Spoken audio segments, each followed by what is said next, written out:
सामाजिक रूप से वंचित बच्चों के लिए किस प्रकार की शिक्षा उपयुक्त रहेगी। चाहे तो वो वंचित हों, चाहे अलावान्वित हों, चाहे वो किसी भी प्रकार के बच्चे हों, हम तो एक ही बात जानते हैं कि हम कहते हैं कि हम तो उन्हें समावेशी शिक्षा में रखेंगे, यानी उन्हें इंक्लूसिव एजुकेशन देंगे। तो ऑप्शन नंबर 3 सही हो जाएगा।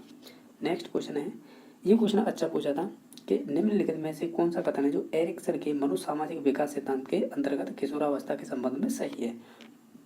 हालांकि देखा जाए इसकी जो 8 अवस्थाएं थी, सिद्धांत का नाम था मनुसामाजिक। मनुसामाजिक मतलब ये होता है कि आप ऐसे बोल सकते हैं साइको सोशियल। ये आपकी साइको सोशियल डेवलपमेंट थ्योरी है, ये आपकी एरिक्सन के द्वारा दी गई थी। एरिक्सन कौन था? ये आपके सिगमंड फ्राइड पढ़ेंगे ना, तो ये सिगमंड फ्राइड का ही शिष्य था। तो सिगमंड फ्राइड ने कौन सा सिद्धांत दिया था? उन्होंने दिया था साइको एनालिटिकल थ्योरी, यानी जिसे मनोविश्लेषणात्मक सिद्धांत बोलते हैं। तो वहीं से ये आया है सिद्धांत मनो, और बाकी सामाजिक इन्होंने खुद से जोड़ दिया है। तो ये मनोसामाजिक सिद्धांत बनाया था, जिसमें आपके विकास की 8 अवस्थाएं बताई थी कि बच्चे इस प्रकार ये प्रॉब्लम होती है इन उम्रों में। ठीक है, तो इनमें से हमें तो केवल ये बताना था कि किशोरावस्था यानी एडोलसेंस की कौन सी विशेषता है। हालांकि इन विशेषताओं में से भी आपको लॉजिक लगाना था वो किस संदर्भ में बात कर रहा है। जैसे कि हम 5 नंबर की अवस्था है, जो ये 8 अवस्थाएं बांटी थी ना एरिक्सन ने अपने सिद्धांत में, तो उसमें 5 नंबर की अवस्था आती है आइडेंटिटी वर्सेस रोल कन्फ्यूजन, यानी पहचान बनाम भूमिका भ्रांति। ये ऐसी उम्र होती है जिसमें बच्चा खुद को नहीं पहचान पाता है और उसका समाज क्या रोल है वो भी नहीं पहचान पाता है। तो इसलिए कहते हैं आइडेंटिटी वर्सेस रोल कन्फ्यूजन अवस्था। ठीक है, इसकी उम्र है 13 से लेकर 19 तक या 18 तक मानी गई है। अब इसमें ये संदर्भ आपको लगाना था कि ये बात कही किसके बारे में जा रही है। देखो ये, हालांकि ये पहला ही ऑप्शन हो जाएगा, अहम जो पहचान एक धनात्मक मनोसामाजिक पहलू है, इसके संदर्भ में ये बात कही गई है। ठीक है, बाकी नेगेटिव होगा नहीं, तटस्थ की बात नहीं की है, और आपके ऐसा ही ये नेगेटिव पॉइंट हो जाएगा। ठीक है, तो इस प्रकार ऑप्शन नंबर 1 सही हो जाएगा। इसमें और भी चीज़ें याद रख सकते हैं कि एरिक्सन के द्वारा ये सिद्धांत दिया गया था जिसमें 8 अवस्थाएं थी। एक तो पहली नंबर की याद रख सकते हैं, जिसे बनाते कहते हैं विश्वास बनाम अविश्वास, जिसे ट्रस्ट वर्सेज मिस ट्रस्ट बोलते हैं। ठीक है, एक तो ये याद रख सकते। एक 4 नंबर की अवस्था और होती है बाल्यावस्था से संबंधित है, जिसे बोलते हैं इंडस्ट्री वर्सेज इनफेरिटी। तो इसे भी ध्यान रख सकते हैं, जिसे हिंदी में कहते हैं परिश्रम बनाम हीनता वाली अवस्था। ठीक है, ये बाल्यावस्था की 7 से 11 या 12 उम्र मान सकते हैं। वो एक 5 नंबर की ये है कि आइडेंटिटी वर्सेस रोल कन्फ्यूजन। तो ये आपकी किशोर अवस्था से संबंधित है, जो एक अहम पहचान एक धनात्मक मनोसामाजिक पहलू है। ठीक है, तो ऑप्शन नंबर 1 सही हो जाएगा। इसके अलावा कुछ याद रखना चाहें तो और ये भी चीज़ याद रख सकते हैं, इनके द्वारा बुक लिखी गई थी। एक तो चाइल्डहुड और सोसाइटी, 2 नंबर की बुक लिखी गई थी आइडेंटिटी क्राइसिस, जो आपकी 5 नंबर की अवस्था है, जिसे हम कह रहे हैं आइडेंटिटी वर्सेस रोल कन्फ्यूजन, तो उसी पे आधार पर लिखी गई थी। और एक लाइफ साइकिल, ये 3 इन्होंने बुक लिखी थी। इनका सिद्धांत है वो आइडेंटिटी क्राइसिस पे ही आधारित था, यानी जिसे हम बोलते हैं पहचान भूमिका के बारे में। इसको एक और नाम से जानते हैं कि जीवन विस्तार सिद्धांत, जिसे लाइफ स्पेंथ बोलते हैं। ये बहुत है, इससे ज़्यादा क्वेश्चन बनते नहीं हैं। बाकी 8 अवस्थाएं वो तो याद रखनी होगी, जैसे वैसे इंपॉर्टेंट मैंने बता दी, ये 3 अवस्थाएं हैं। क्वेश्चन नंबर नेक्स्ट है, ये कह रहा है कि एक सृजनशील बालक में निम्नलिखित में से कौन सी विशेषता नहीं होनी चाहिए या नहीं देखी जाती है। तो देखो, अपसारी चिंतन बिल्कुल देखा जाता है। अति जिज्ञासा यानी सीखने की क्यूरियोसिटी उनमें बनी रहती है, ये भी बात सही है। उनकी उच्च कल्पनाएं होती हैं, जो सामान्य बालक होते हैं उनसे अधिक जिज्ञासा भी होगी, उनसे अधिक कल्पनाएं भी होंगी, और अपसारी यानी डाइवर्जेंट थिंकिंग तो पाई जाती है। लेकिन परंपरागत विचार का मतलब ये है कि जो थोड़ा पुराने चले आ रहे हैं उन्हीं पे बात करना या उन्हीं के बारे में सोचना, तो ये एक लॉजिक नहीं होगा आपके सृजनशील बालक के लिए। ठीक है, यानी उसकी ये विशेषता नहीं है। तो ऑप्शन नंबर 4 नंबर आपका नेक्स्ट है। 4 नंबर जैसा देख पा रहे होंगे, इसमें पूछा है कि निम्नलिखित में से कौन सी विशेषता है जो समाजीकरण की प्रक्रिया पर सकारात्मक प्रभाव नहीं डालती है, यानी जो नेगेटिव है वो है बताना है। ठीक है, जैसे पहला ऑप्शन है कि सामाजिक रूप से स्वीकृत व्यवहार, तो ये तो पॉजिटिव बात है। बाकी स्वीकृत सामाजिक भूमिका निभाना, ये भी पॉजिटिव है। सामाजिक अभिवृद्धि का विकास, ये भी पॉजिटिव है। 4 नंबर ऑप्शन गलत इसलिए हो जाएगा, ये कह रहा है सामाजिक पूर्वाग्रहों का विकास होना, जो आप इसे यहाँ पे प्री जूडी सेज कहा गया है। हालांकि इसके लिए शब्द यूज किया जाता है स्टीरियोटाइप। ये कह रहा है कि जो परंपरागत चीज़ चली आनी या पूर्वाग्रह की चीज़ चली आनी वही समाज में हो, ऐसा नहीं है। क्योंकि इसमें जैसे पूर्वाग्रह में से ये है कि जो फीमेल के काम होंगे तो वो महिलाएं घर पे काम करेंगी, और जो आपके मेल होंगे वो घर से बाहर का काम करेंगे, ऐसे पूर्वाग्रह की बात की जा रही है। ठीक है, तो इसके बहुत सारे एग्जाम्पल हो सकते हैं, तो मैंने तो एक ही एग्जाम्पल दिया है। तो ये सामाजिक पूर्वाग्रह है, ये आपका एक सकारात्मक प्रभाव नहीं डालेगा। ठीक है, नेगेटिव डालेगा। तो ऑप्शन नंबर 4 सही हो जाएगा। क्वेश्चन नंबर नेक्स्ट है, इसमें पूछा है कि वाइगोत्स्की का जो आपका समीपत विकास क्षेत्र है, यानी जिसे आप जेडपीडी कहते हैं, जेडपीडी कहते हैं, यानी आप कह सकते हैं जोन ऑफ प्रॉक्सिमल डेवलपमेंट, यही है ना, जोन ऑफ प्रॉक्सिमल डेवलपमेंट, सही है। यानी इसे बोलते हैं समीपस्थ विकास क्षेत्र का सिद्धांत है एक तरह से, ये वाइगोत्स्की से संबंधित है। ये 4 विशेषताएं दे रखी हैं, कौन सा सही है इसमें से ऑप्शन नंबर हो जाएगा देखो ऑप्शन नंबर 3 सही हो जाएगा। यानी बच्चा किसी ज्ञानी व्यक्ति के निर्देशन में क्या कर सकता है, इस प्रकार का ये कथन सही हो जाएगा। हालांकि ये जेडपीडी उससे संबंधित होता है कि बच्चा अगर कुछ चीज़ नहीं आ रही है तो पेरेंट्स, टीचर, घर परिवार में से कोई भी अगर उससे अधिक ज्ञानी है, जैसे MKO बोलते हैं, मोर नॉलेज अदर, यानी उससे अधिक ज्ञान वाला है तो निश्चित तौर से उसकी हेल्प कर देगा, तो वो उस चीज़ को सीख जाएगा, इसे ही कहते हैं जेडपीडी। तो ऑप्शन नंबर 3 सही हो जाएगा। बाकी वाइगोत्स्की के बारे में हमने कल परसों क्वेश्चन पेपर किया था आपका प्राइमरी का, तो उसमें बहुत सारी चीज़ें पढ़ी थी कि SCL पढ़ी थी, ठीक है, SCL। इसके अलावा हमने इसके जैसे प्राइवेट स्पीच क्या होती है, इन और साइलेंट स्पीच क्या होती है, इनर स्पीच क्या होती है, उन सभी बारों के बारे में हमने बात की थी। इसका तो ऑप्शन नंबर 3 सही हो जाएगा। क्वेश्चन नंबर नेक्स्ट है कि यदि कोई शिक्षार्थी अपेक्षित उपलब्धि हासिल नहीं कर पाता है तो उसका कारण जानने के लिए आपको किस प्रकार का परीक्षण करना होता है। देखो जब आप मूल्यांकन वगैरह पढ़ते हैं ना, चाहे मूल्यांकन हो, उपलब्धि परीक्षण हो, निदानात्मक परीक्षण हो या उपचारात्मक परीक्षण हो, ठीक है, जैसे इन सभी चीज़ों को आप पढ़ेंगे ना तो उनमें एक चीज़ निकल के आती है, आप देखना पढ़ के। अगर नहीं पढ़े तो आप निश्चित तौर से कि अगर हम किसी के कारणों को जानते हैं, बच्चा क्यों नहीं सीख पा रहा है, तो उसके लिए हम कहते हैं जैसे बोलते हैं निदानात्मक परीक्षण, इंग्लिश में कहते हैं डायग्नोस्टिक टेस्ट।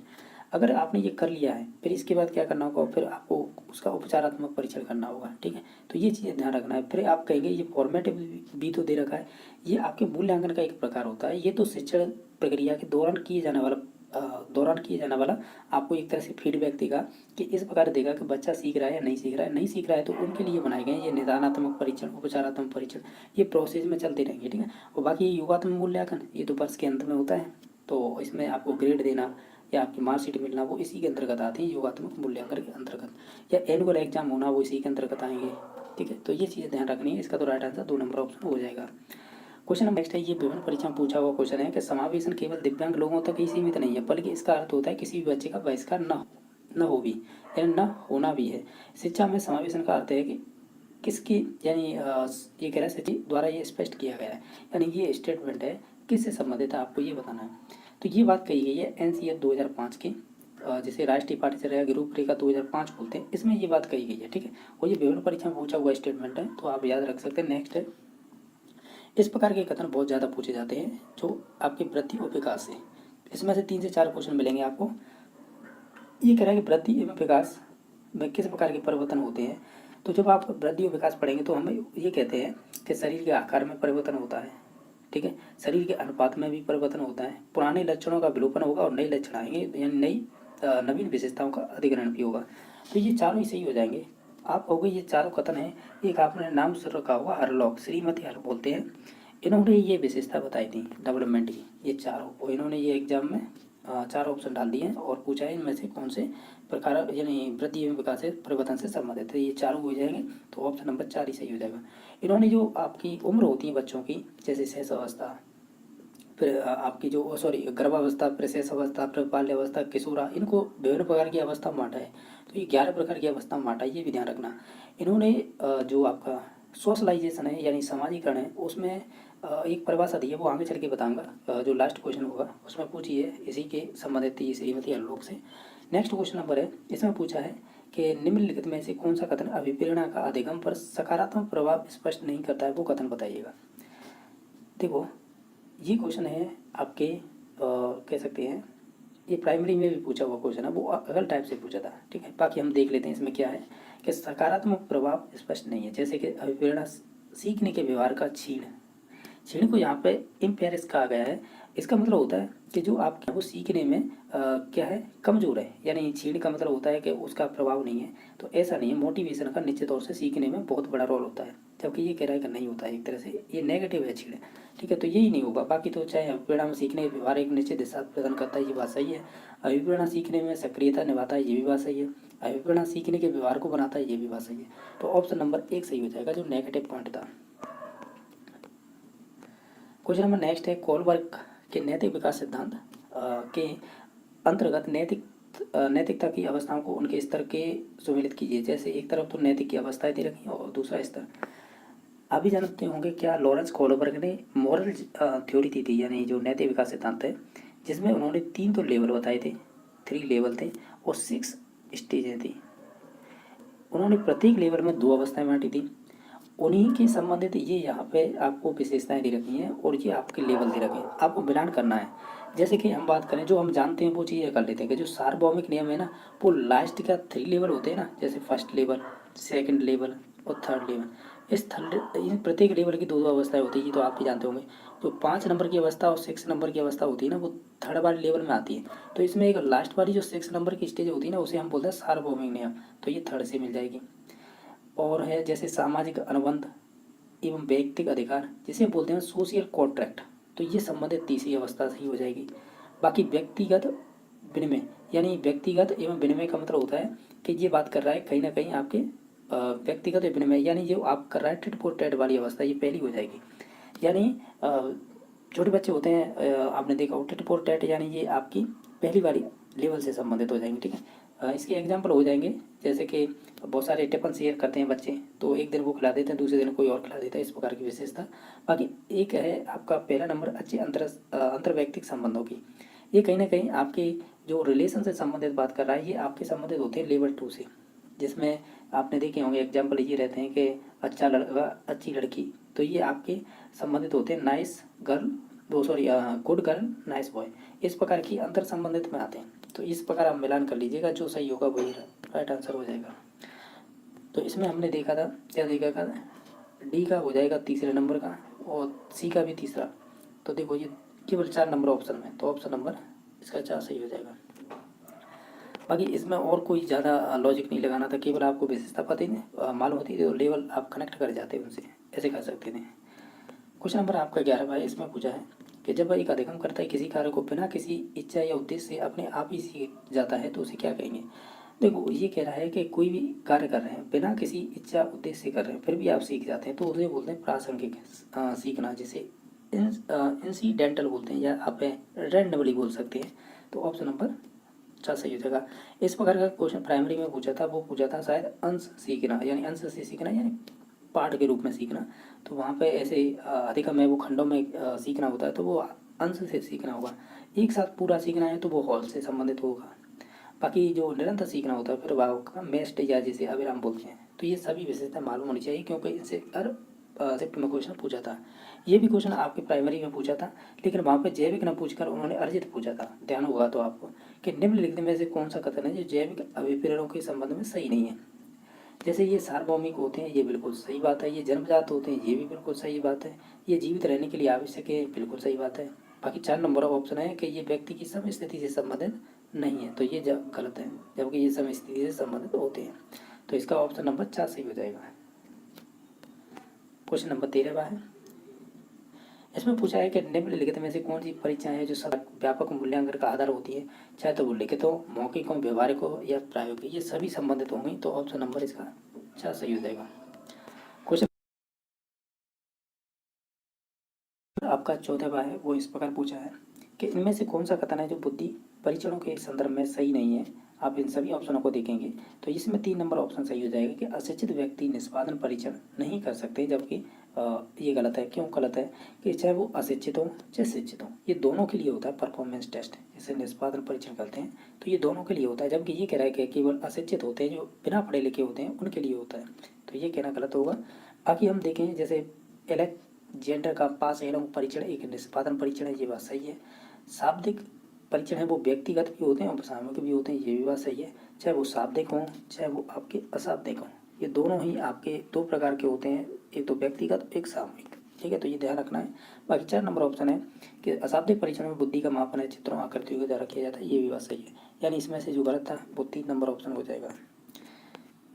ये क्वेश्चन अच्छा क्वेश्चन पूछा था। बाकी आप गिलपोर्ट पढ़ेंगे तो उसका त्रिआयामी सिद्धांत है, उससे संबंधित क्वेश्चन पूछा था। इसमें से कह रहा है कौन सा है गिलपोर्ट के त्रिआयामी बुद्धि सिद्धांत के अंतर्गत बुद्धि के तत्व और उनके आयाम के संबंध में सही नहीं है। देखो आयाम क्या है और आपके तत्व क्या है, मैं इनकी बात कर लेता हूँ। इस सिद्धांत को मैं शुरू से एंड तक बता रहा हूँ, आप ऐसे याद रख सकते हैं तो रख लेना। डायरेक्टली मैं आंसर भी बता सकता था। विमा या आयाम का मतलब होता है, इसमें आपके 3 स्टेप चलेंगे। पहले इससे पहले हम ये बात कर लेते हैं, इस सिद्धांत के अन्य नाम भी है। गिलफोर्ड की त्रयायामी बुद्धि सिद्धांत को इंग्लिश में क्या कहते हैं, इसमें दे रखा है, आप देख सकते हैं। इसे बोलते हैं 3 डायमेंशनल इंटेलिजेंस थ्योरी। ये गिलफोर्ड की है, ये ध्यान रखना है।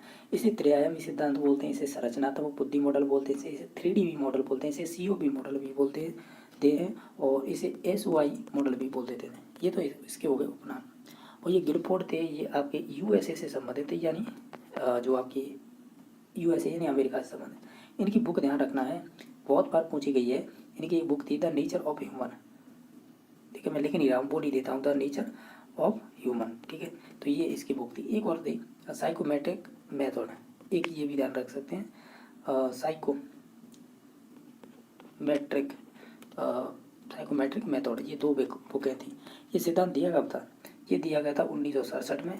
अब ध्यान रखना यहाँ से आगे, 67 में इन्होंने 120 खंड बताए थे इसी सिद्धांत में। फिर ये आपके 1977 में जाके ये 150 कर दिए गए। फिर आपके 1988 में ये आपके 180 कर दिए गए।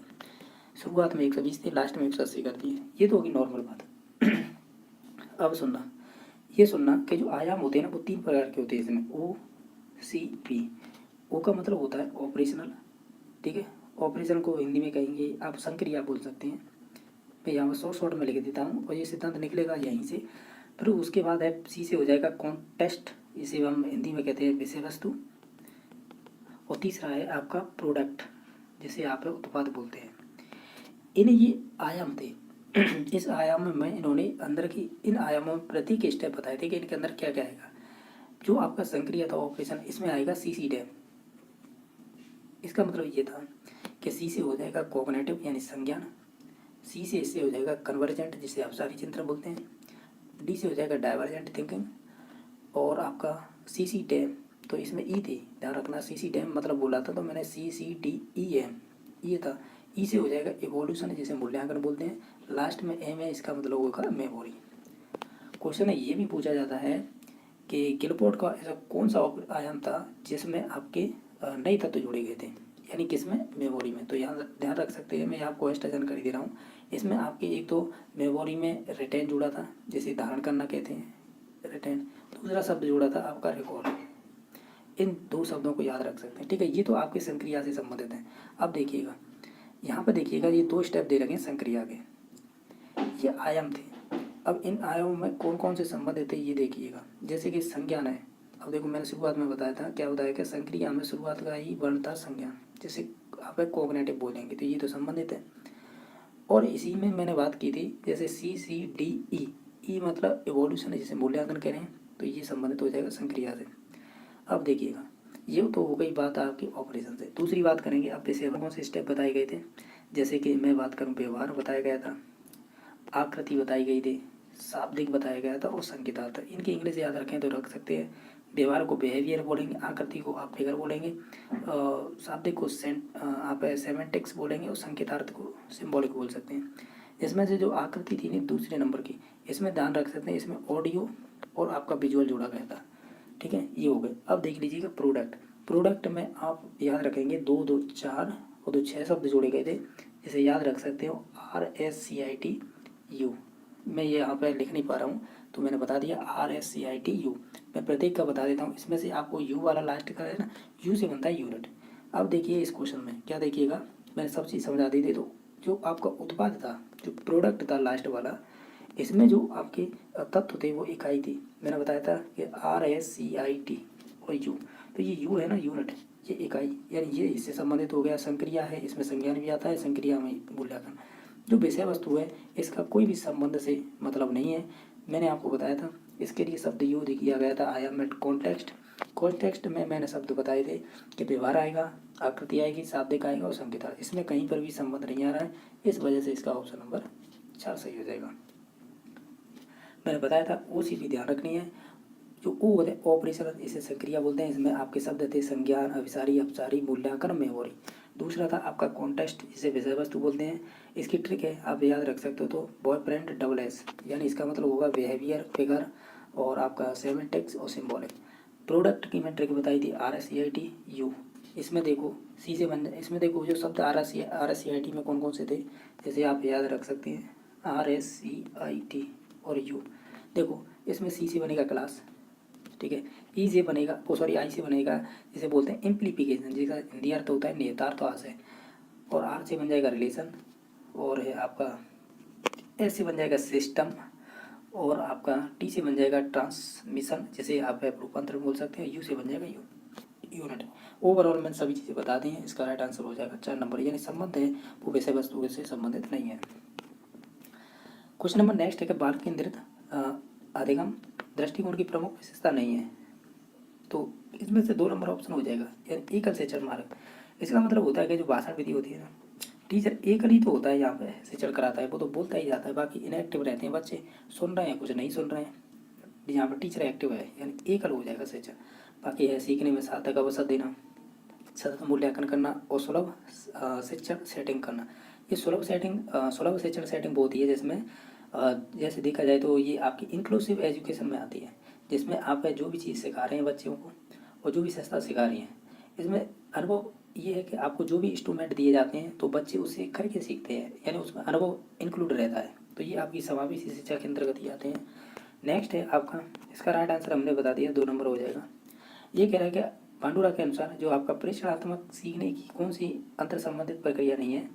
ध्यान रखना है, जो अल्बर्ट बांडुरा जी है इन्होंने दिया था सामाजिक संज्ञानात्मक सिद्धांत, यानी इसने कहा था कि जो भी लर्निंग होती है वो ऑब्जर्वेशन से होती है, जैसे आप समाज में देखोगे उसी के अनुरूप चलेंगे, यानी उस जैसे हम बहुत सारी चीज़ें व्यवहार में अपने में लाते हैं। तो उन्होंने सीखने के ये मॉडल थ्योरी दी थी, इन्होंने मॉडलिंग, यानी जैसे दूसरों के हम देख कर सीखते हैं उसे मॉडलिंग कहा था।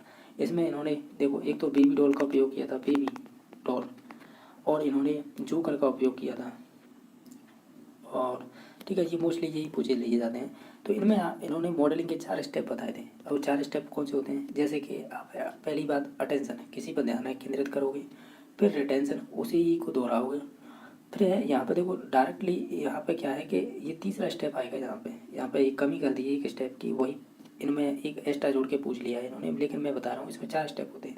अटेंशन, यानी अटेंशन लर्निंग हो जाएगी, यानी अटेंशनल प्रोसेस। दूसरी हो जाएगी रिटेंशनल, जैसे धारणात्मक बोलेंगे। तीसरी कौन सी होगी, फिर तीसरी होगी रिप्रोडक्ट या रिप्रोडक्शन बोल सकते हैं, रिप्रोडक्शन या रिप्रेजेंट बोल सकते हैं, तो ये पुनर्उत्पादन होगी। और चौथे नंबर की होगी प्रेरणात्मक, जिसे मोटिवेशनल प्रोसेस कहते हैं। तो पहली, दूसरी, तीसरी होगी रिप्रोडक्शन, चौथी हो जाएगी प्रेरणात्मक। तो फिर गलत कौन सी है, वो 4 नंबर की हो जाएगी। यही पूछा था ना कौन संबंधित नहीं, तो वो आपकी 4 नंबर की ऑप्शन हो जाएगा सही। फिर वही क्वेश्चन पूछ लिया जो 17 था वो 18 में, कि बांडुरा के सामाजिक अधिगम सिद्धांत के अनुसार जब कोई व्यक्ति दूसरों के व्यवहार को देखकर और दोहराकर वही सीख लेता है तो उसे क्या कहेंगे, उसे मॉडलिंग कहते हैं। तो ऑप्शन नंबर सी सही हो जाएगा। क्वेश्चन नंबर नेक्स्ट है कि रॉबर्ट स्टर्नबर्ग के त्रितंत्र सिद्धांत के अनुसार घटकी बुद्धि में कौन सा उपघटक सम्मिलित नहीं है। इस क्वेश्चन को वही कर पाएगा जिसे रॉबर्ट स्टर्नबर्ग अच्छी प्रकार से पढ़ रखा होगा, लेकिन हम बताएंगे आपको इसका राइट आंसर कौन सा होगा।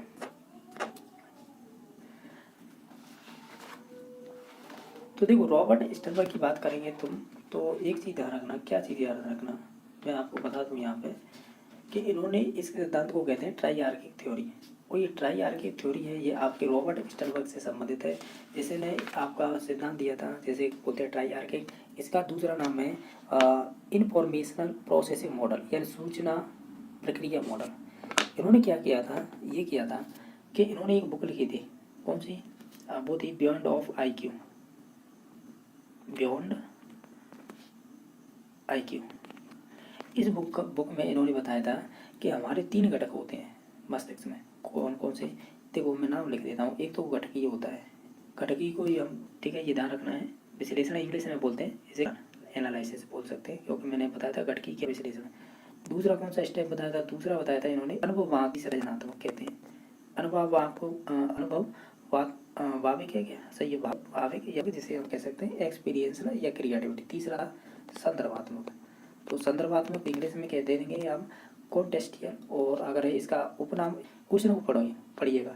इसका आपका त्रितंत्र सिद्धांत है, इसके अगर जो घटकी बुद्धि है उनमें कौन कौन से उपघटक शामिल नहीं है। घटकी बुद्धि पहली चीज मैंने बताया, इसके अंदर कौन से उपघटक नहीं है, तो इसके अंदर कौन से उपघटक नहीं है वो मैं मीठा घटक था उसमें, निष्पादन घटक घटक है ना, ये नहीं संबंधित होगा, तो सही हो जाएगा। नेक्स्ट देख लेते हैं, हालांकि मैंने आंसर बता दिया, इसका 2 नंबर ऑप्शन हो जाएगा। क्वेश्चन नंबर नेक्स्ट है अंकगणित। अंकगणित आप डिसेबिलिटी आ जाए, आप डिसकैलकुलिटी आप जाएगा, बाकी डिसिशन संबंधित डिसेबिलिटी है। डिसलेक्सिया जो पढ़ने से संबंधित पढ़ने से संबंधित नहीं योग्यता या लर्निंग डिसेबिलिटी बोल सकते हैं। लेखन संबंधी लर्निंग डिसलेक्सिया कहते हैं। लेखन संबंधी बोलिएगा, गलत बोल दिया, माफी चाहूँगा, वो होती है पढ़ने संबंधित डिसेबिलिटी, ऐसे बोल सकते हैं, ठीक है। नेक्स्ट क्वेश्चन नंबर है आपका मनोलैंगिक सिद्धांत दिया था या विकास का सिद्धांत, उनकी 5 अवस्थाओं को सही क्रम बताइएगा। हमने इससे पहले पढ़ा था, इनका शिष्य हुआ करता था एरिक्सन, तो एरिक्सन की हमने 8 अवस्थाएं देखी। उन्होंने दिया था सिद्धांत मनोसामाजिक, ठीक है, तो ये आपके सेकंड पार्ट का ही शिष्य था, ठीक है। तो इन्होंने दिया था मनोलैंगिक, जिसे बोलते हैं साइको एनालिसिस थ्योरी या साइको एनालिटिकल डेवलपमेंट थ्योरी, ठीक है। तो इसकी 5 अवस्थाएं थी, कौन कौन सी थी, देखो मैं लिख देता हूँ, मैंने ये याद कर रखी है, LPG, यानी देखो, हालांकि इसमें एक क्रम गलत हो रहा है, लेकिन फिर भी 5 अवस्थाएं याद हो जाएंगी। O से हो जाएगी ओरल, A से हो जाएगी एनाल, फिर इसके बाद ये L है ना, ये L इधर कर दो, फिर P को आगे ले आई, मैं तो याद करने के लिए ये ट्रिक बनाई थी। P से हो जाएगी फेलिक स्टेज, L से हो जाएगी लेटेंट स्टेज, और G से हो जाएगी जेनिटल। तो इस प्रकार ये 5 कह सकते हैं अवस्थाओं को याद रख सकते हैं। तो जैसे कि इसमें से देख लीजिएगा इंग्लिश में कौन कौन सी, पहले ओरल किस किस में आ रहा है ये देखिएगा। एक तो पहले नंबर की में आ रहा है, एक आ रहा है आपके तीसरे की में। देखो ओरल के बाद यहाँ पे फेलिक कह दी, जबकि मैंने ओरल के बाद एनल बताई थी, आपको ध्यान होगा, तो ये तो होगी नहीं, फिर बचा है 3 नंबर ऑप्शन, यही हो जाएगी। इनकी उम्र ध्यान रख सकते हैं, जैसे ओरल है इसकी 0 से 1 वर्ष, एनल है इसकी 2 से 3 वर्ष, फेलिक है इसकी 4 से 6 वर्ष, लेटेंट है इसकी 7 से 11 वर्ष, जेनिटल है इसकी यहाँ पे, जेनिटल बोलो या जेनिसियल बोलते हैं सही, तो ये हो जाएगी आपकी 13 के वर्ष के बाद, जो भी होगी, ठीक है। तो ये है, बाकी इनकी विशेषता याद रख सकते हैं। इसमें से देखो मैं इंपॉर्टेंट है वो बता देता हूँ। जो आपकी फेलिक स्टेट है, वो फेलिक स्टेज है, इसमें आती है आपकी एक तो इलेक्ट्रा ग्रंथि सुनी होगी, जो आपकी कह सकते हैं गर्ल्स में पाई जाती है, इसका अट्रैक्शन हुआ फादर के साथ।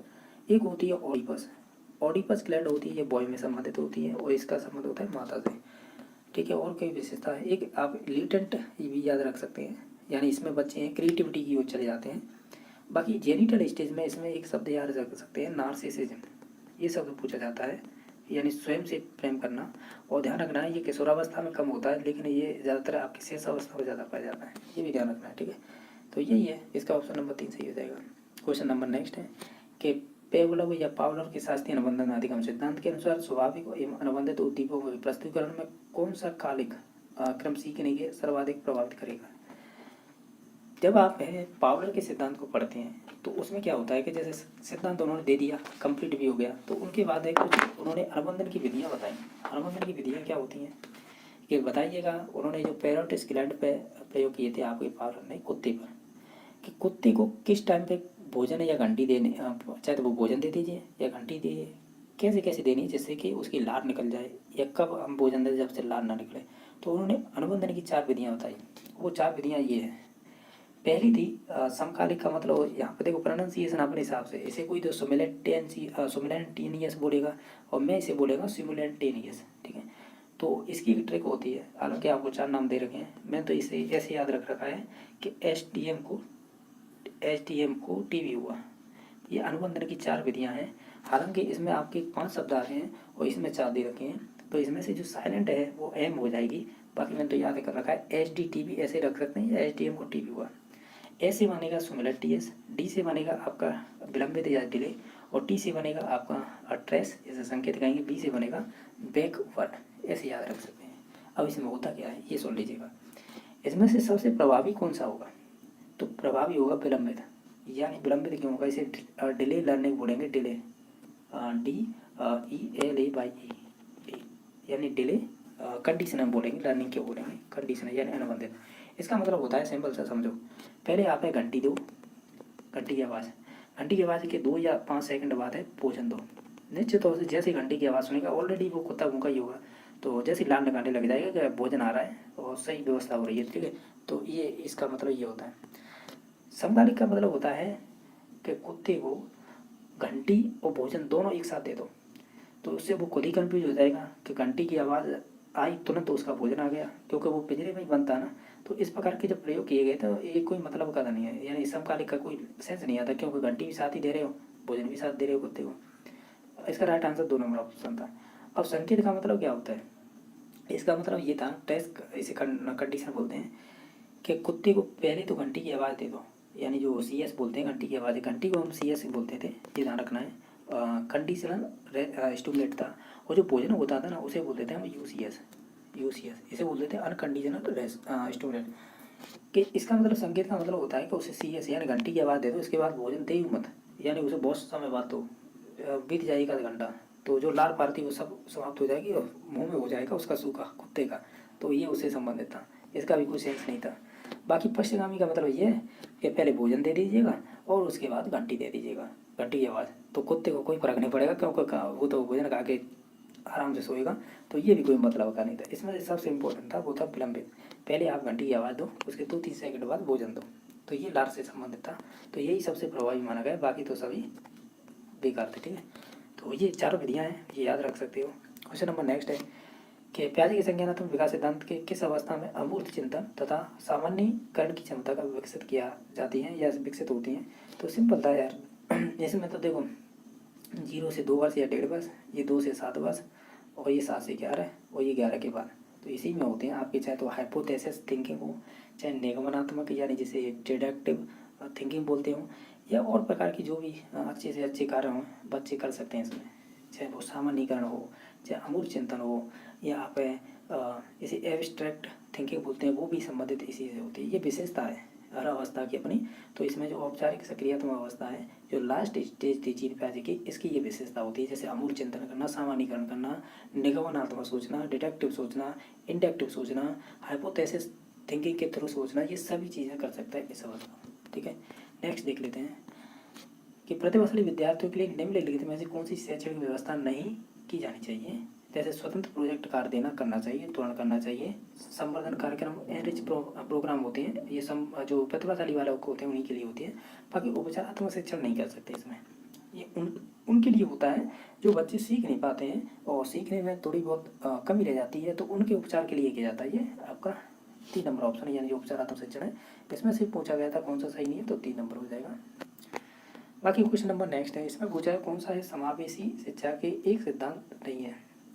जो पृथक्करण का नियम है ना, इसमें या पृथक्करण का सिद्धांत है, अलग करके पढ़ाइए, ऐसा नहीं है, क्योंकि हमें पढ़ाना है समावेशी शिक्षा के अकॉर्डिंग सभी को एक साथ रख के, तो ऑप्शन नंबर ए की राइट आंसर हो जाएगा। बाकी सहयोग करना, विविधता का जश्न मनाने का सिद्धांत और शिक्षा के अधिकार का सिद्धांत, ये पॉजिटिव है, गलत था वो 1 नंबर ऑप्शन हो जाएगा। क्वेश्चन नंबर नेक्स्ट है, इसमें से कौन सा तरीका है जो व्यक्तिगत विभिन्नताओं के अनुसार शिक्षण का समर्थन नहीं करता है। देखो व्यक्तिगत विभिन्नता आ जाती है तो इसमें इंडिविजुअल डिफरेंस आ जाते हैं, यानी हर एक अपने तरीके से सीखता है, तो इसमें देखो व्यक्तिगत अनुदेशन भी दे सकते हैं। ठीक है, यानी पर्टिकुलर किसी एक चीज़ में कमी आ रही तो प्रत्येक छात्र को ये अनुदेशन दे सकते हैं। पाठ्यक्रम अनुकूल होना चाहिए बच्चे के अनुसार, उसमें शैक्षिक क्रिया हों, अशैक्षिक क्रिया भी हों, यानी जैसे सिर्फ पढ़ने से संबंधित हो, खेलकूद की शिक्षा भी हो, ऐसा आपका पाठ्यक्रम होना चाहिए, यानी करिकुलम। और सिर्फ विद्यार्थी की क्षमता के ज्ञान हो, ये भी बात पॉजिटिव बात है। जो गलत है वो है विद्यार्थियों को बड़ा समूह, ऐसा इसका कोई लॉजिक नहीं होता, क्योंकि जब आप व्यक्तिगत भिन्नता की बात कर रहे हो तो पर्टिकुलर हर एक व्यक्ति की बात की जाएगी, इसमें बड़े समूह की बात नहीं की जाएगी, तो ऑप्शन नंबर 1 सही हो जाएगा इसका। क्वेश्चन नंबर नेक्स्ट है कि विशिष्ट आवश्यकता वाले बच्चे की आवश्यकता पूरा करने में शैक्षणिक संस्थानों की क्या भूमिका नहीं होनी चाहिए। तो हम कहेंगे कि उन्हें मुख्य धारा से बाहर नहीं कर रखना चाहिए, केवल यही नेगेटिव था, बाकी सभी पॉजिटिव है पॉइंट। ठीक है, तो ऑप्शन नंबर 3 सही हो जाएगा, क्योंकि बिना भेदभाव के विद्यालय में प्रवेश देना सही बात है, सुलभ बुनियादी शिक्षा प्रदान करना ये भी बात सही है, उन्हें आवश्यक सहायता प्रदान करना ये भी बात सही है, लेकिन मुख्य धारा तो उनकी है ना, उससे ही अलग कर रहे हैं तो फिर पढ़ाने का मतलब ही क्या रहेगा, तो ऑप्शन नंबर 3 सही हो जाएगा।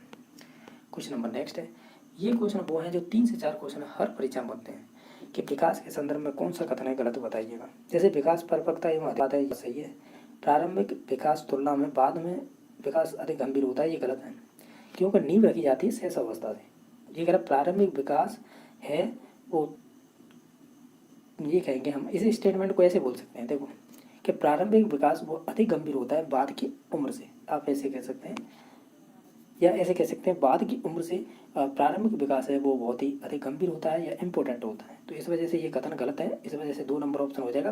बाकी है ऑप्शन नंबर 3, विकास सिर से पैर होता है, जिसे सेपेलू ऑर्डर कहते हैं, ये ऑर्डर होता है यानी दिशा को बताता है विकास की, और विकास है केंद्र अच्छे से छोड़ के होता है, जिसे बोलते हैं प्रॉक्सिमोडिस्टल, यानी ये तो पहला था सेपेलो ऑर्डर, दूसरा था प्रॉक्सिमोडिस्टल, ये दोनों सही थे कथन, और पहला भी गलत था, वो 2 नंबर ऑप्शन हो जाएगा। ये क्वेश्चन हमें नया मिला था, ये इंपॉर्टेंट है और और ये मैंने देखा है कि ये क्वेश्चन हमने भी नहीं पढ़ा था कि समावेशी से त्रिआयामी सिद्धांत किसके द्वारा प्रतिपादित किया गया था।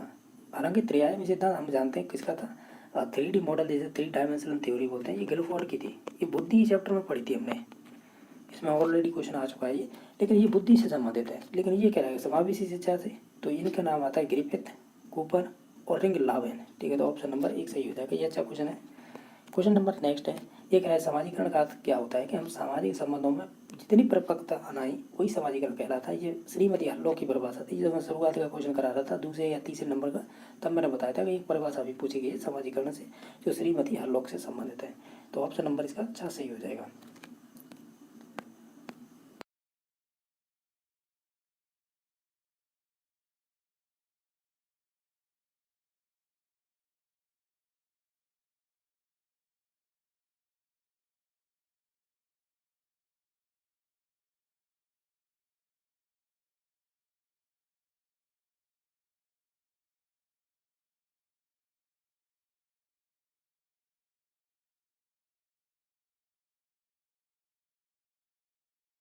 ना मैंने प्रीवियस का PRT, TGT और जो PGT का क्वेश्चन पेपर हम कर ही रहे हैं ये, और देख लेना सभी क्वेश्चनों में।